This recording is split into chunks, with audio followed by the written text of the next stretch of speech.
Go ahead. T from the Nickscast.com, and I'm here with, who am I with today? So my name is Joe Fiduccia.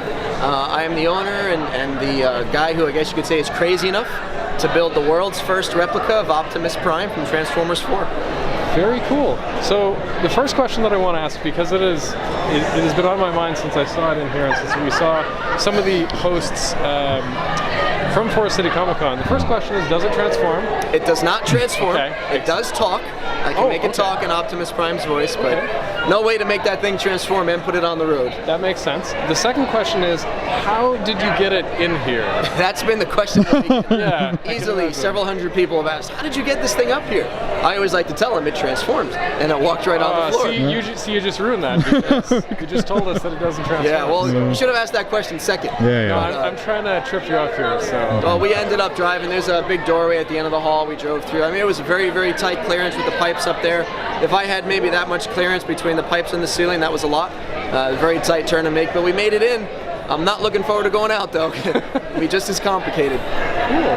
I mean, a big question to follow up to that is kind of, and I know we talked about this a little bit before we started recording, but what is it that motivated you to build this? You talked a little bit about, before starting something like this, obviously getting permission from Hasbro. Yep. Because if you're going to build something that's as big and expensive as a giant replica truck that you're going to be driving around, you don't want to be sued. But what was, in your own words, what was your motivation for building this labor of love? Motivation would be for my son. So he's 8 years old, and I wanted to take a project. I wanted to find something that I was passionate about. I love Transformers. I love what Optimus represents. So I figured, all right, let's try to take something that seems impossible, something that no one else has ever done before, and let's see if I could do it. Just to prove to him that even if I fail, I could say I tried. But ultimately, my hope is that he'll see what I did here, and I've inspired him to never be afraid to try, never be afraid to pursue your dreams, no matter how hard, no matter how stressful, no matter how much pain, how many tears you have in something, just keep going, because you never know what the end outcome is going to be.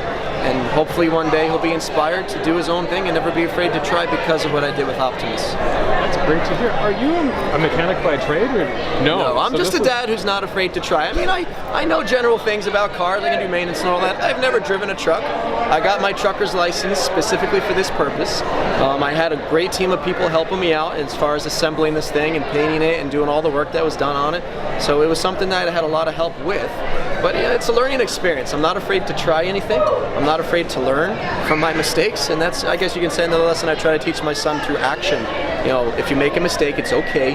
You learn from it, you move on, and do the best you can with whatever time you got left. Fantastic.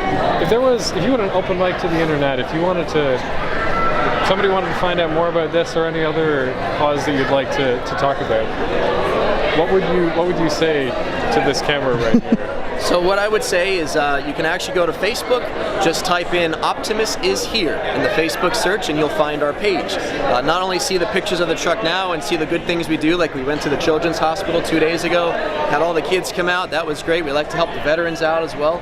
But in addition to that, when you go to that page, you'll actually see the build. You'll see the way that we put it together, all the pictures, the videos, how it started, how it progressed, all the problems I had along the way. It's actually a whole story. It's a journey that people have been enjoying following. And we've kept it under wraps for a long time. It's now starting to get out there, so a lot of people are intrigued by what we've done. And I would say go to that page to check out not only what we're doing now, but how we got to this point.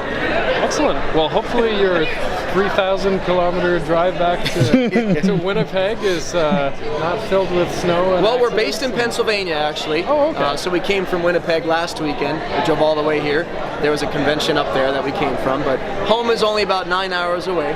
Still, it's going to be a long drive. It's very risky driving this thing on the road, so we just got to be careful, stay awake, and pull over and sleep when we need to. Cool.